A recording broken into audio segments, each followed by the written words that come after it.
ঈদুল ফিতর আমাদের জন্য অত্যন্ত আনন্দের একটা দিন। ঈদ আমরা খুবই আনন্দের সাথে বাংলাদেশের সবাই পালন করি এবং এবারের ঈদ আমাদের জন্য আরও বিশেষ আনন্দের।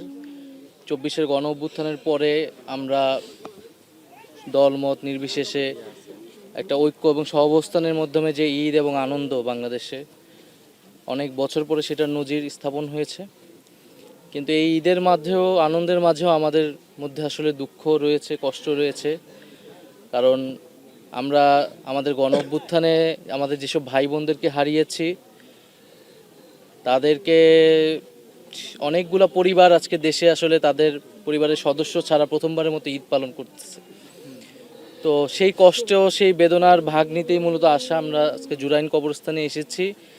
এখানে প্রায় 10 থেকে 12 জন শহীদের কবর রয়েছে। আমরা কবর জিয়ারত করেছি, পরিবারের সাথে কথা বলেছি।